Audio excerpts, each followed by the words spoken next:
Assalamualaikum warahmatullahi wabarakatuh. Hai teman-teman, video kali ini saya akan menyampaikan tentang konsep, prinsip, dan prosedur merancang etos kerja dan sikap kepemimpinan dalam pengembangan lembaga dakwah. Jadi, etos kerja dalam lembaga dakwah merujuk pada sikap, nilai, dan semangat yang dimiliki oleh anggota lembaga dakwah dalam menjalankan tugas dan tanggung jawab mereka. Etos kerja yang baik akan mendorong produktivitas dan pencapaian tujuan dakwah. Sedangkan sikap kepemimpinan dalam lembaga dakwah adalah cara seorang pemimpin membimbing, memotivasi, dan mengarahkan anggota untuk mencapai tujuan bersama dalam menyebarkan ajaran Islam. Selanjutnya itu prinsip-prinsip dalam merancang etos kerja dan kepemimpinan.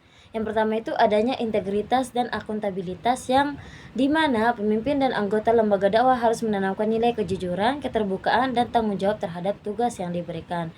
Selanjutnya berkolaborasi dan bekerja sama dalam lembaga dakwah harus mengedepankan kerjasama antara anggota, menghilangkan perbedaan dan mengutamakan tujuan bersama dalam menyebarkan Islam. Yang ketiga itu pemberdayaan pemimpin harus memfasilitasi pengembangan potensi diri anggota lembaga dakwah untuk meningkatkan kualitas dakwah secara keseluruhan. Yang keempat itu visi dan misi yang jelas. Lembaga dakwah harus memiliki visi yang jelas, terarah dan sesuai dengan ajaran Islam, serta misi yang mampu menjawab kebutuhan umat. Yang kelima itu kepemimpinan berbasis keteladanan. Seorang pemimpin dalam lembaga dakwah harus menjadi contoh nyata dalam menjalankan etos kerja dan prinsip-prinsip dakwah.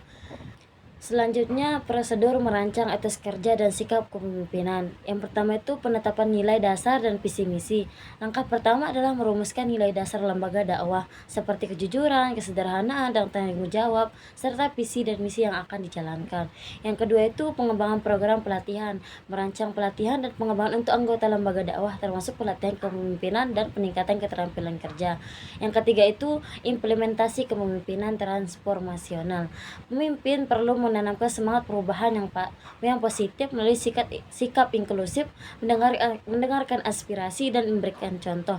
Yang keempat itu evaluasi dan penguatan budaya kerja. Secara rutin melakukan evaluasi terhadap kinerja lembaga dakwah dan anggota, serta memperkuat budaya kerja yang selaras dengan nilai-nilai dakwah. Yang kelima itu pengembangan komunikasi dan keterlibatan anggota, meningkatkan interaksi antara pemimpin dan anggota, serta memfasilitasi ruang bagi anggota untuk berkontribusi dalam pengambilan keputusan. Selanjutnya itu mengidentifikasi dan pemetaan implikasi, peluang, dan tantangan etos kerja terhadap pengembangan lembaga dakwah. Implikasi etos kerja terhadap pengembangan lembaga dakwah yaitu peningkatan kualitas dakwah. Etos kerja yang kuat akan meningkatkan kualitas dakwah, baik dalam hal penyampaian materi maupun metode yang digunakan. Peningkatan kinerja anggota dengan adanya etos kerja yang jelas, anggota lembaga dakwah akan lebih termotivasi untuk bekerja dengan maksimal, mengikuti standar tinggi dalam berkontribusi. Mengotom kemandirian lembaga, etos kerja yang baik akan membantu lembaga dakwah menjadi lebih mandiri dan tidak bertanggung pada pihak eksternal karena anggota lembaga memiliki komitmen yang kuat terhadap visi lembaga.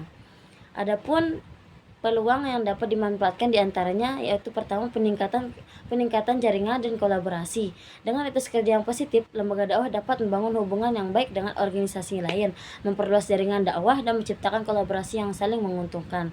Yang kedua itu penggunaan teknologi untuk dakwah. Etos kerja yang inovatif membuka peluang untuk memanfaatkan teknologi informasi seperti media sosial untuk memperluas jangkauan dakwah. Yang ketiga itu memperdayaan umat. Lembaga dakwah dapat memperkuat etos kerja dengan program pemberdayaan masyarakat yang dapat mengangkat ekonomi dan kualitas hidup umat Islam. Selanjutnya itu tantangan yang dihadapi antara lain yaitu adanya perbedaan pendapat dalam lembaga. Dalam lembaga dakwah seringkali ada perbedaan pandangan antar anggota atau pengurus. Hal ini dapat mempengaruhi konsistensi dan efektivitas dakwah. Selanjutnya keterbatasan sumber daya. Lembaga dakwah seringkali dihadapkan pada keterbatasan dana dan sumber daya manusia yang berkompeten sehingga perlu perencanaan dan pengelolaan yang matang. Perubahan sosial dan teknologi.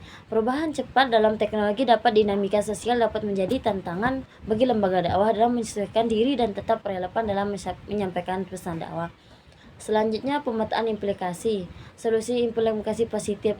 Peningkatan semangat kerja yang didorong oleh pemimpin yang visioner akan menciptakan lingkungan yang positif dan produktif, mendorong inovasi dalam pendekatan dakwah. Solusi tantangannya itu untuk mengatasi perbedaan pendapat perlu diadakan forum dialog terbuka dan musyawarah. Sementara itu, keterbatasan sumber daya bisa diatasi dengan menggali potensi umat dan memanfaatkan sistem pembiayaan yang lebih efisien. Jadi, etos kerja dan kepemimpinan yang baik adalah faktor kunci dalam pengembangan lembaga dakwah yang sukses. Mungkin hanya ini yang dapat saya sampaikan. Assalamualaikum warahmatullahi wabarakatuh. Jalan-jalan ke pasar keluar, jangan lupa oleh-olehnya. Jika ingin hidupnya bahagia, berbaktilah kepada orang tua. Itulah kuncinya. Mohon maaf jika ada kekurangan, karena kesempurnaan hanyalah milik Tuhan dan kesalahan datang dari setan. Kita hanyalah korban.